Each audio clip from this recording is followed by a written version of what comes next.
This is the 8th and final sermon in our series on the life of Joseph. And in case you're wondering, we're not going to be able to finish the story today. And I told you that this is the last sermon, so we're not going to be able to finish it all. So this is it today.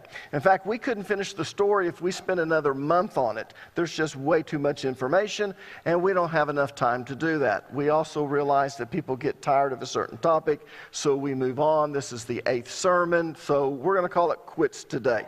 Anyways, because we're calling it quits, I'm going to skip a chapter rather than pick up where we left off last time, because I want to cover chapter 47. And again, this is going to be the last chapter that we do cover. So turn in your Bible, if you would, to the book of Genesis, chapter 47, verses 13 and 14. Hold on a second, because we're not going to read it right away. I want to give you a little bit of information.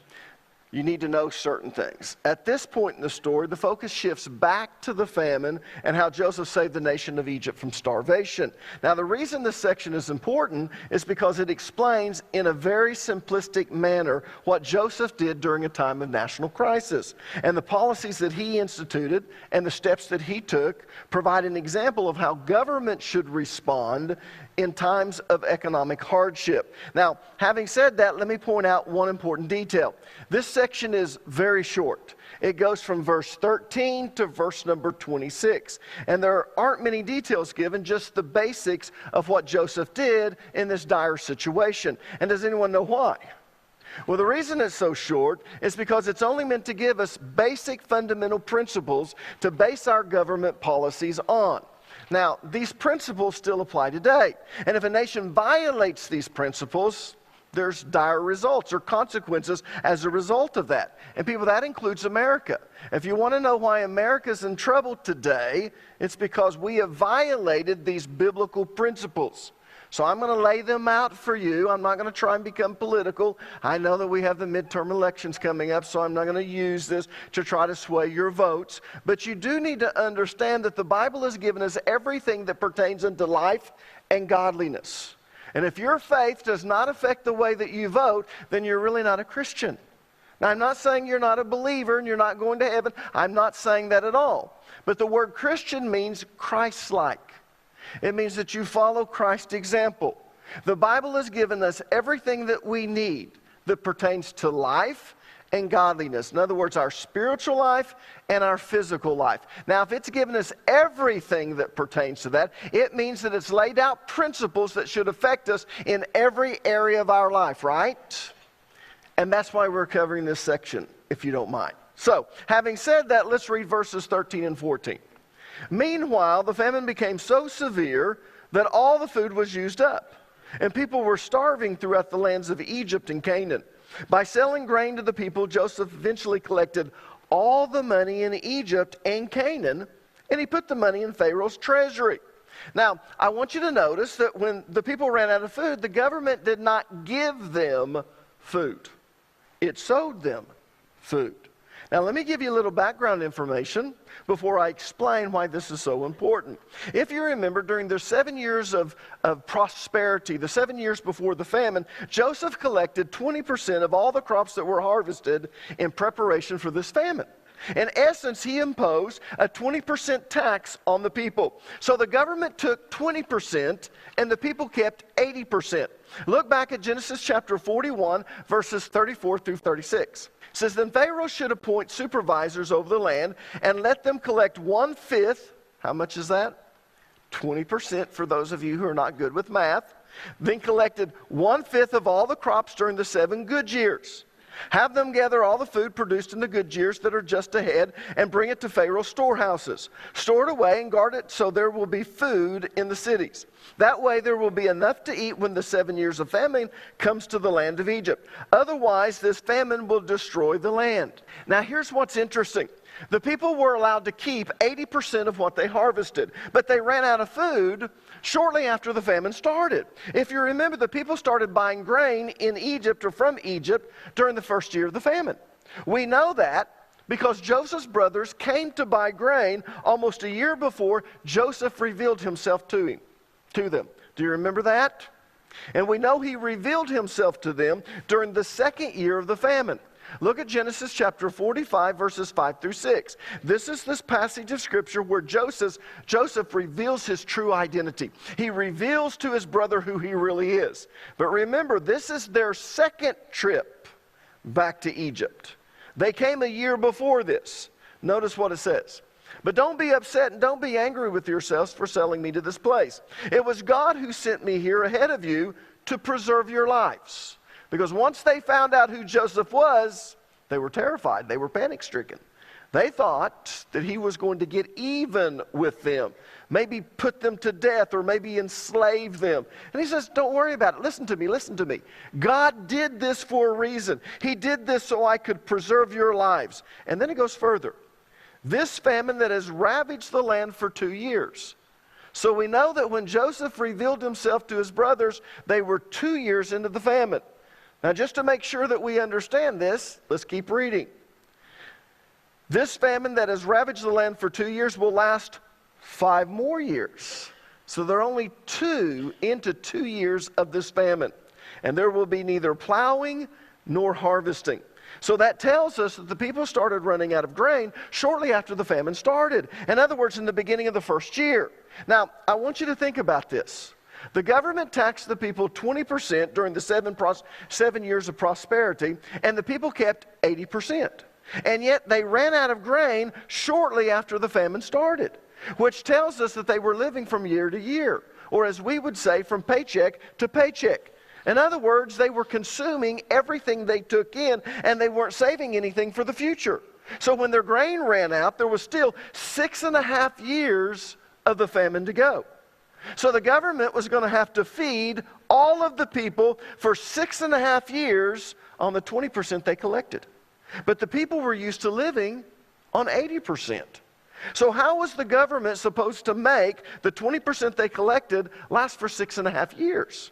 How were they going to feed all of those people? And at the same time, make the grain last 6.5 years. And if you want to get technical, 7.5 years. Now, why do I say 7.5? Because they wouldn't be able to reap a harvest until a year after the last year of the famine. Does that make sense? So how in the world did Joseph make the 20% that he collected during the 7 good years, the 7 years of prosperity, last for 7.5 years with a nation that was used to consuming 4 times that much, 80%? Well, the first thing that he did was he made them pay for the grain that they received. He didn't give it to them. He didn't come in and say, oh, here, let's open up the doors. No, he made them take from their savings in order to pay for it. Because Joseph knew that when the people saw their savings dwindling, they wouldn't waste the grain. Listen to me. It's human nature to waste when times are good. You know, we go to the restaurant and we want the big portion, right? And we don't eat it all. But that's okay. Times are good. We never think about that. We buy a pair of shoes. We don't like them. We give them away. No big deal. Times are good. It's human nature to do that. But when times are bad and we have to start taking out of our savings to buy necessities, then we become frugal. You know, I'll say this about my father-in-law. My father-in-law never threw anything away. Now, I'm not talking about trash. He wasn't a hoarder. But if you ever went to his house, he kept everything.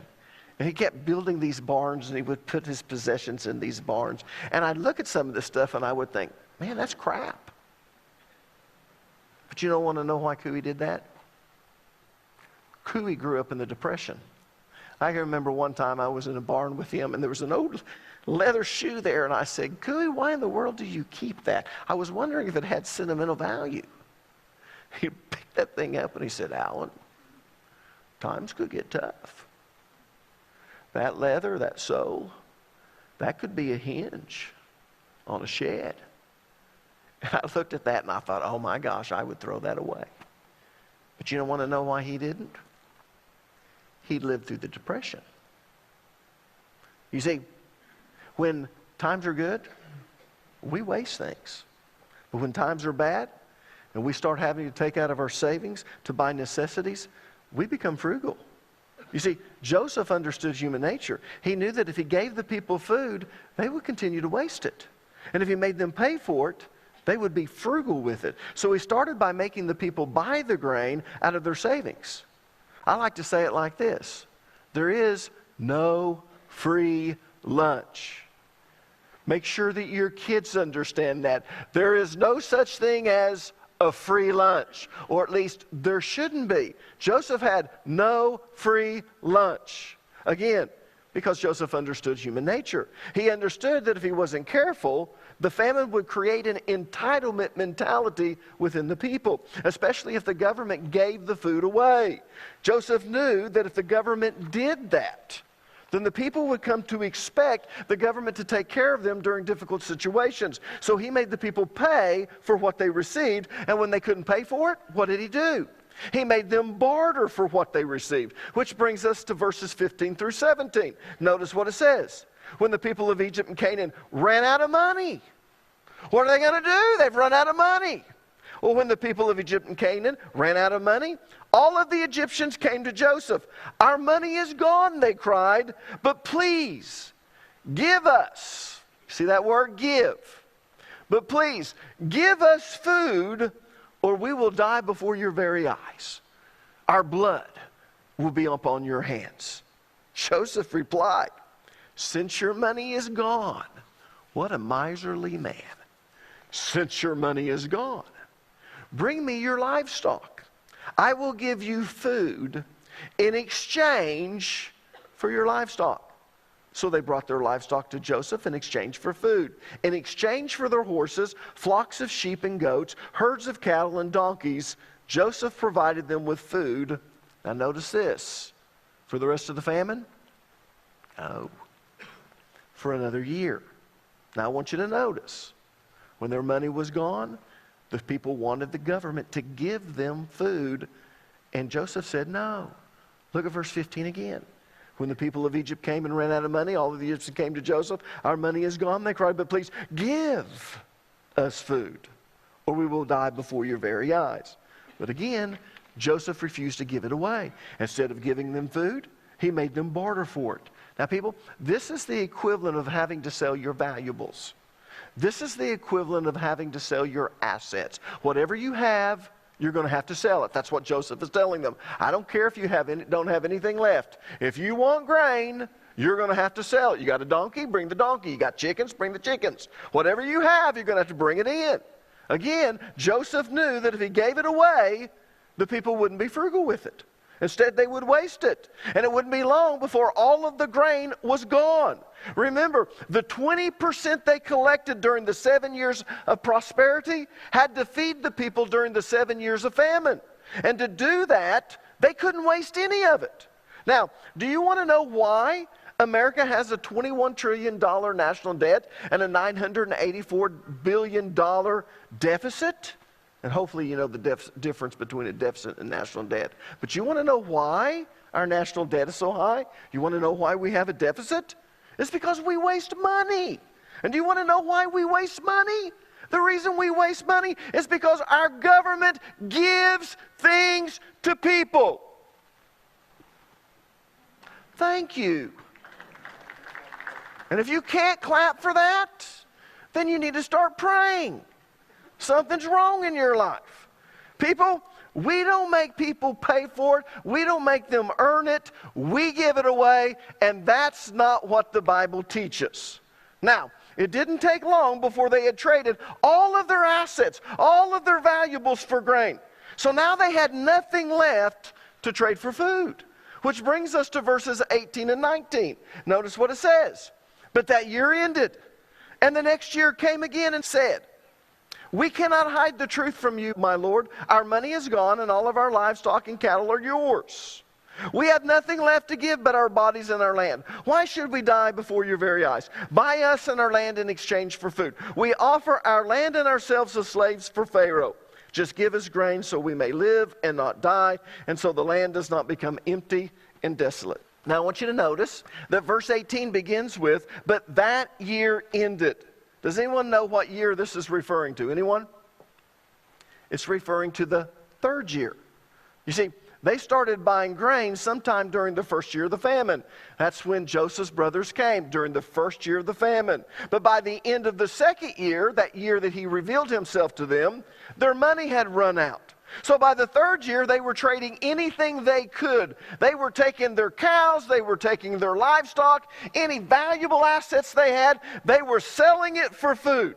But by the end of the third year, their money and all of their assets and all of their valuables, they were gone. So notice what they said. Buy us and our land in exchange for food. We offer our land and ourselves as slaves for Pharaoh. Now I want you to notice what Joseph's policies had done for the people. Look at verses 18 and 19 again. But that year ended, the third year, fourth year's beginning. And the next year they came again and said, we cannot hide the truth from you, my Lord. Our money is gone, and all our livestock and cattle are yours. We have nothing left to give but our bodies and our land. Why should we die before your very eyes? Buy us and our land in exchange for food. We offer our land and ourselves as slaves for Pharaoh. Just give us grain so we may live and not die, and so the land does not become empty and desolate. Do you see that? By the fourth year of the famine, the people no longer had an entitlement mentality. They no longer expected the government to give them food. They expected to either pay for it or earn it. People, that's impressive. That's the power of having the right policies. If you have the wrong policies, people expect you to give it to them. If you have the right policies, they don't expect you to give it to them. They have to pay for it or they have to earn it. But people, that's the result of Joseph's wise policies. Listen to me. If you're taking notes, write this down. Good government policies create a work mentality. Let me say that again. Good government policies create a work mentality. Bad government policies create an entitlement mentality. That's true. Yeah. Lyndon B. Johnson, his war on poverty. How many of you remember his war on poverty? What did it do? It created more poverty. The reason we have so much poverty in America today is because we created an entitlement mentality. People, that's wrong. But the reason it's wrong is because it goes against what human nature is. And when you go against what human nature is, let me tell you, you're screwed. That's the way it is. Now look at verse 19 again. Why should we die before your very eyes? Buy us and our land in exchange for food. We offer our land and ourselves as slaves for Pharaoh. Now, most people don't understand what the Egyptians were asking for. What they were asking for was to become indentured servants to the government in exchange for food. Now, does everyone know what an indentured servant is? Because an indentured servant is not a slave. That's why that's a bad translation. If you don't know what an indentured servant is, let me give you the definition. An indentured servant was someone who agreed to work for another person for a set period of time in exchange for something. The majority of people who came to America, when they immigrated over here, many of them came as indentured servants. They had a debt, or they wanted to get over here and they couldn't pay for their travel over here, so they said, I'll work for you for 7 years, I'll do this type of work, and at the 7 years, I'll be free and I can go on. So the majority came as indentured servants. They were not slaves. They agreed to work for another person for a set period of time in exchange for something. So what the Egyptian people wanted was to work for the government for a set period of time in exchange for food. And because they were farmers, they were offering to work their land when the famine was over. And they would give a percentage of it to Pharaoh for a certain amount of time in exchange for food. That's what they meant when they said, buy us and our land in exchange for food. We offer our land and ourselves as slaves for Pharaoh. They were wanting to become indentured servants to the government in exchange for food. They did not want to become permanent slaves. They wanted to be indentured servants, which meant they would only be Pharaoh's servants for a set period of time. Now, if you don't understand the culture, you don't realize what they were asking for. So you don't understand what Joseph was agreeing to. That's why it's very important for you to know that they were offering to become indentured servants, not permanent slaves. So, when they asked to become indentured servants in exchange for food, Joseph had to negotiate a contract with them. He had to negotiate an agreement with them. And here's what they had to come to an agreement on. Number one, What type of work would they do while the famine was going on in exchange for food? You see, the majority of the people were farmers. Probably 98% of the people in Egypt were farmers, but they couldn't farm as long as the drought was on. Remember, the famine was caused by the drought. Number two, how much would they have to give Pharaoh when the famine was over and they started farming their land again? Remember, they're offering to make their land, not just themselves, a servant of Pharaoh. Look at verse number 19 again. Why should we die before your very eyes? Buy us and our land. Don't just buy us and our land in exchange for food. We offer our land and ourselves as slaves for Pharaoh. So what they're doing is they're saying, we'll work our land for you for a certain amount of time. So that's the third thing they had to agree on, the length of time. The third thing they had to agree on was the length of time they were willing to work for Pharaoh in exchange for food. Now, verses 20 through 26 explains the contract or the agreement that Joseph made with them. And let's go through this section verse by verse, starting with verse number 20. Notice what it says. So Joseph bought all the land of Egypt for Pharaoh. All the Egyptians sowed him their fields because the famine was so severe, and soon all the land belonged to Pharaoh. Now the word bought is translated from the Hebrew word kana, which in this context means to acquire the right to something. So Pharaoh acquired the right to a percentage of their harvest when they started farming again in exchange for giving them food. Now, some people held out because they didn't want to become indentured servants to Pharaoh. They didn't want to have to give Pharaoh a percentage of what they harvested when the drought was over. So they held out. They said, no, we don't want to do this. But the famine was so severe that eventually everyone had to agree with it. Look at the last part of verse number 20. So Joseph bought all the land of Egypt for Pharaoh. All the Egyptians sowed him their fields because the famine was so severe, and soon all the land belonged to Pharaoh. Now remember, there's a difference between a permanent slave and an indentured servant. A slave was the permanent property of someone. An indentured servant was someone who agreed to work for another person for a set period of time in exchange for something. So the Egyptian people agreed to work for Pharaoh during the famine in exchange for food. And they agreed to work their land for Pharaoh after the famine. So now there were only two things left that they needed to agree upon. Number one, what percentage of the harvest would the Pharaoh get when they started farming again? And for how long? So let's see what they agreed upon concerning those two things. First, how much would the Pharaoh get when the famine was over and the people went back to farming their land? We'll look at verses 23 and 24. Then Joseph said to the people, look, today I have bought you and your land for Pharaoh. I will provide you with seed so you can plant the fields. Not now, but when the drought is over. Don't worry about it. I know you're not going to have any seed. I'm not going to try and get blood from a turnip, right? No, I'm not going to do that. So what I'm going to do is, when the famine's over, I'm going to give you seed so you can plant your fields. Then he goes further. Then when you harvest it, 1/5 of your crops will belong to Pharaoh. In other words, 20%. You may keep the remaining 4/5 of the seed, 80%. As seed for your fields and as food for you, your households, and your little ones. So Pharaoh would get 20% of what they harvested, and they would be allowed to keep 80%. Well, in verse 26, we find out that it would last indefinitely, because that's the next thing they wanted to know. Well, if we've got to give you 20%, how long are you going to expect to take 20%? And what they found out, it was indefinitely. In other words, it wouldn't end. Look at verse 26. Joseph then issued a decree still in effect in the land of Egypt, that Pharaoh should receive 1/5 of all the crops grown in his land. Only the land belonging to the priest was not given to Pharaoh. Churches didn't have to do that. Wow. Here Joseph is, and he's giving us a policy. You hear all these people, churches should pay taxes too. That'd be double taxation. You've already been taxed for those contributions you're given. So they didn't have to, but I want you to notice this. It says, Joseph then issued a decree still in effect in the land of Egypt.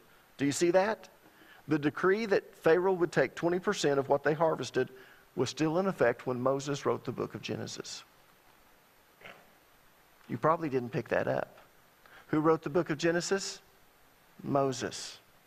And Moses says, Joseph then issued a decree still in effect in the land of Egypt.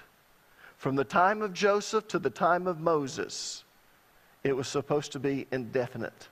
In other words, from now on, you'll always pay 20%. Because Moses lived 400 years after Joseph. So in exchange for food, they agreed to pay a 20% tax on their harvest, which was a great deal because the amount of taxes levied was often left to the discretion of the leader. If you remember, he took 20% just because he wanted to. Now, he knew the dream, but Pharaoh came in on Joseph's recommendation, and he taxed all of the people 20%. But what he told them is, this tax will continue on indefinitely. And this permanently fixed taxes at 20%. Let me say that again. This decree permanently fixed taxes at 20%. That's why the people were so grateful, and they loved Joseph. Look at verse number 25. You have saved our lives, they exclaimed.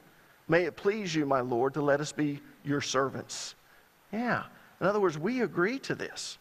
Now, let me make an important point. This is very important. If you're taking notes, you need to write this down. The Bible advocates, and Joseph set up, a fair tax system. Yeah. Now, the word fair means that the same standard applies to everyone. In other words, everyone paid the same percentage in taxes. If you were rich and owned a lot of land, you paid 20% of everything that you harvested. If you were poor and you owned a little bit of land, you paid 20% of everything you harvested after the famine. Rich or poor, you paid the same percentage. And people, it's the same way with tithes. Rich or poor, you're supposed to pay the very same percentage, 10%. The rich will pay more tithes because they make more. The poor will pay less tithes because they make less. But they both pay the same percentage. That's fair. The same standard applies to everyone. So don't buy into this liberal philosophy that the rich need to pay a higher percentage rate and call it their fair share. That's bullcrap. Well, the rich need to pay their fair share. Honey, you don't know what fair means. Fair means the same standard applies to everyone. And this is from the Bible. There's nothing fair about the rich paying more, and it's not biblical. Everyone needs to pay the same percentage in taxes. Why? Because that provides the right incentive to work hard. Now, let's be honest. Normally, the rich don't pay as much. Why? Because they have all of these deductions. They're not smart. They're not stupid. They're smart. So they lobby and they get all of these deductions. So sometimes they don't pay as much. But the truth of the matter is, if you put the same tax on everyone, took away all of the deductions, then everyone would pay the same, and it would be a fair tax. That's what Joseph did. And the reason this section is put in here, the book of 1 Corinthians tells us, it's written for an example to us. And when we follow these biblical principles, then our nation prospers. When we don't follow these principles, then we pay the consequences for it. Now, let me go backwards for a second, because we didn't talk about what the people did during the famine. Remember, over 98% of the people were farmers, but they couldn't farm as long as the famine was on, as long as the drought was taking place. So did Joseph allow them to sit around and collect food without working based on the promise that as soon as this drought is over, then I'm going to get 20%? No. You want to know why? Because they had 3 more years to go. And in 3 more years, they would have gotten lazy. No one would want to work. We just sit here and collect. They didn't do that. Look back at verse number 21. And as for the people, he removed them to cities from one end of the borders of Egypt, even to the other end thereof. You want grain? We're going to have to remove you from your land. You're going to come back to it because we have this agreement. We're going to be able to have you farm, but we're not going to have you sitting out there not doing anything. We're not going to pay subsidies. You get paid for not planting your crop. You get paid for not producing. We're not going to do that. No. Since they couldn't farm, As long as there was a drought, Joseph moved all of the farmers to certain cities throughout Egypt. Does anyone know why he did that? Well, two reasons. First of all, that was where the grain was stored. If you remember, Joseph had the grain stored in different cities throughout Egypt. Remember what Genesis chapter 41, verse number 48 says. During those years, the good years, Joseph gathered all the crops grown in Egypt and stored the grain from the surrounding fields in the cities. Not city singular. He didn't bring it to one place. No. He put it in these various cities. So if you farmed in this location and they had this 20%, they brought it to that city. So what he did was, when they couldn't work during this drought, he removed them to the cities. And the reason he did that, second reason, was because that's where the work was. You see, the work they were required to do in exchange for food was construction. So during the famine, the people worked on public projects. You know what's kind of interesting? You know what archaeologists have found? They have found, digging up in these cities, these huge storage facilities. And they've still found grain in them. And they go back and they say, we think this is what Joseph built. And in each one of these cities, they marvel at the public works projects that were done. You want to know why that was able to take place? Because during that time, Joseph put them to work. They couldn't farm, but they could do public work projects. And that's what they did. Now, once again, we see that Joseph made the people work for their food. Yeah, it wasn't given to them. So if they couldn't work their fields, then they worked on these public projects. Now, let's make some application. We're going to start with just application towards the government, but then we're going to pull it in and make some personal application. First of all, Joseph understood human nature. He understood that if he wasn't careful, the famine would create an entitlement mentality, especially if the government gave the people food. He knew that if the government did that, the people would come to expect the government to take care of them. Therefore, he made them pay for the grain. There was no free lunch. Secondly, he also understood that if he gave the people food, they wouldn't be frugal with it. Instead, they would waste it. It's the old easy come, easy go. So it wouldn't be long before the grain was all gone. Remember, the grain that they collected during the 7 years of prosperity had to feed the people during the 7 years of famine. And to do that, they couldn't waste any of it. Now, the reason we have such a large national debt is because we waste money. And we all know why we waste money. It's because our government gives things to people. We don't make people pay for it or earn it. We give it away. So it's easy come, easy go. So here's the bottom line. Good government policies create a work mentality. Bad government policies create an entitlement mentality. But here's what's interesting. And this is where we make personal application. These very same principles apply to raising children. Let me say that again. These very same principles apply to raising children.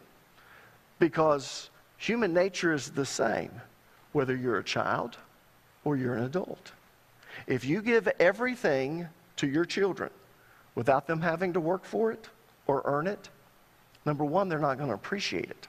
So they're not going to take care of what you give them, or they're going to waste it. Why? Easy come, easy go.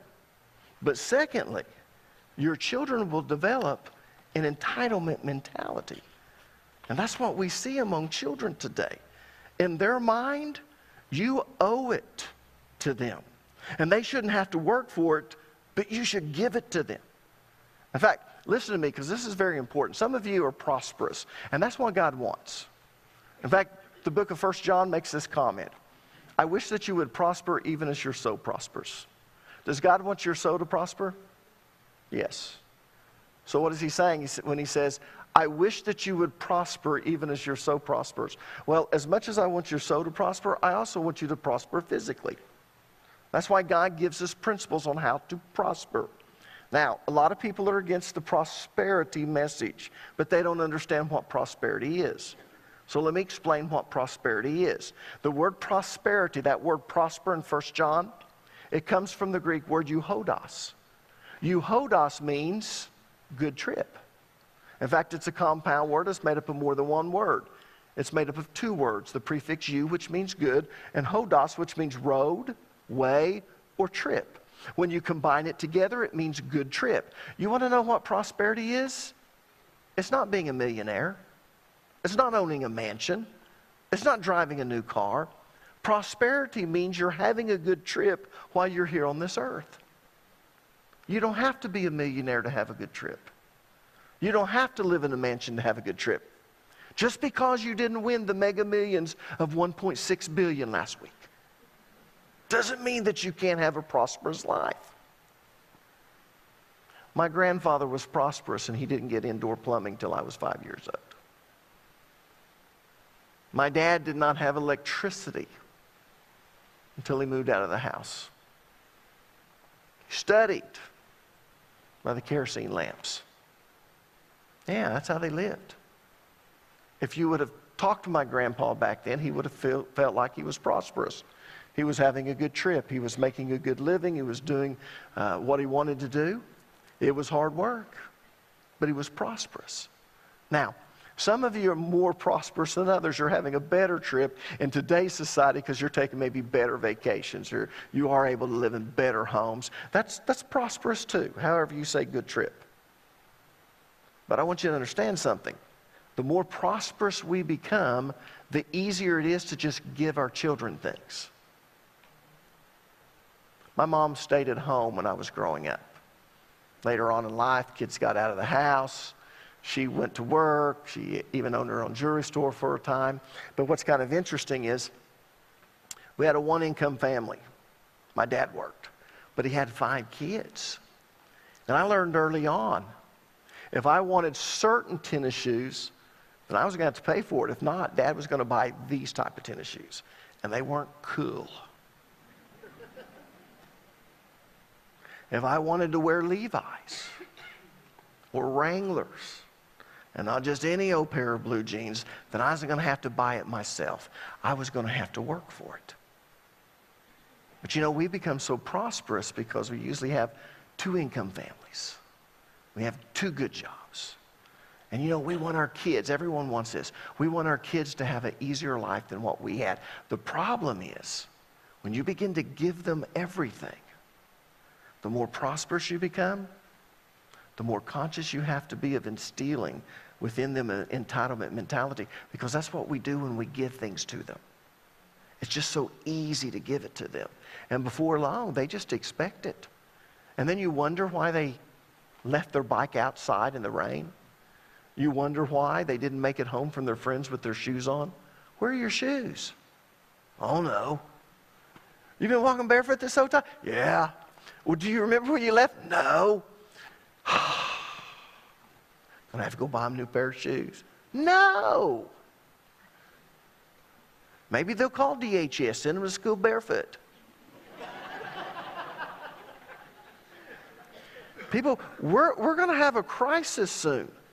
And the reason we're going to have a crisis is because the mentality of our nation is horrible. We have this entitlement mentality, and pretty soon you've got more people riding on the wagon than pulling the wagon. Well, how do you teach your children to work? Well, first of all, you don't pay them for chores. Chores is something they do because they're part of the family. We're a family, and nothing's more important than family. We work together, we help each other, we make personal sacrifices for the good of the family. And if you're part of this family, you work. Now, if you need extra money, we'll find something, yeah, but I'm not going to pay you for mowing the yard. You live in this home and you're not paying mortgage on it, son. I am. So you're going to mow the yard, and no, I'm not going to pay you for it. But you go over there and ask our neighbors if you can mow their yard. And then you tell your neighbor, I'll pay you to pay them. Think your neighbor's not going to take you up on that? I would say on one condition, you also weed eat. Yeah. But people, that's what we need to do as parents. If you don't do that, you're going to have an entitlement mentality, and you're going to have boomerang children.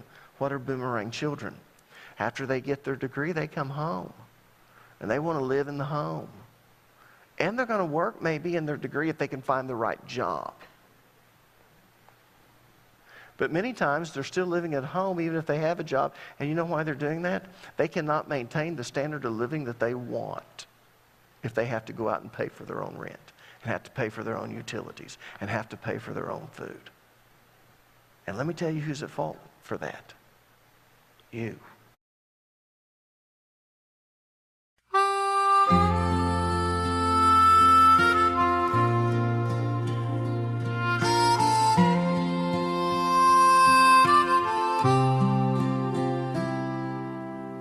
There's a chair that's never moved, a cup that still remembers you.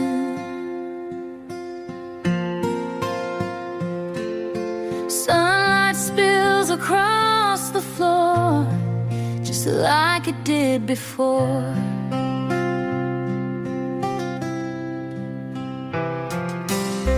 I kept your books upon the shelf, didn't change a thing myself.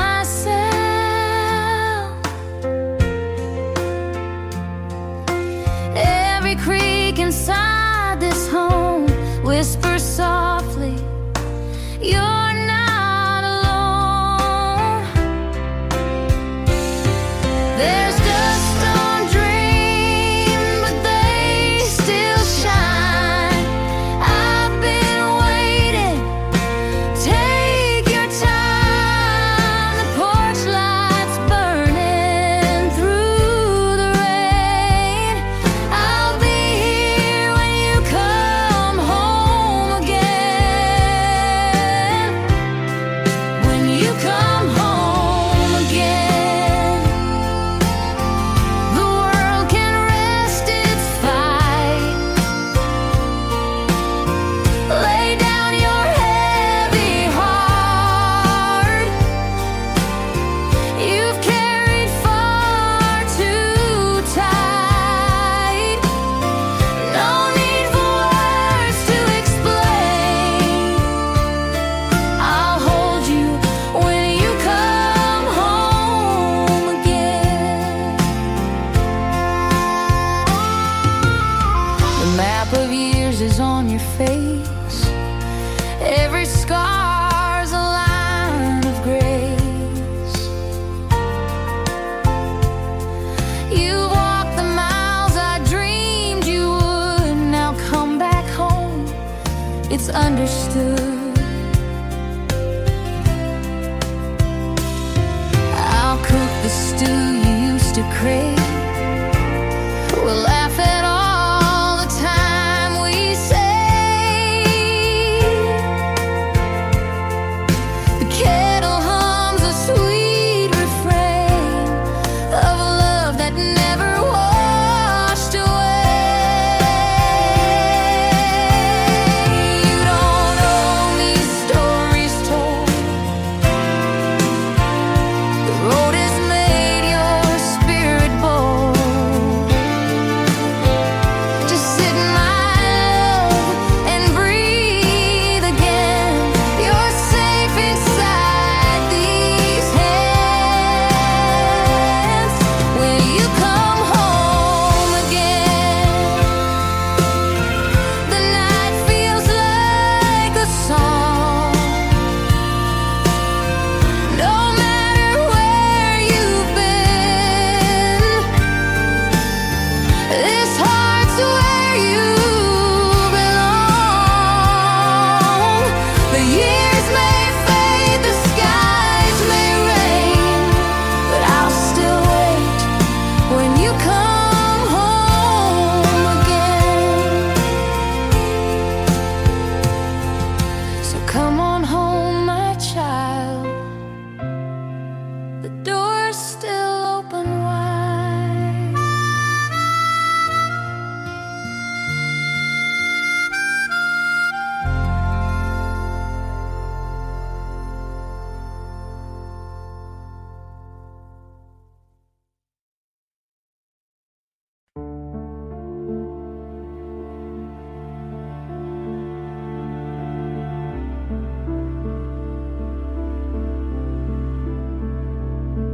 You speak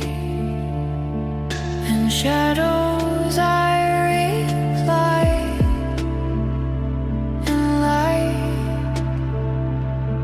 Our echoes drift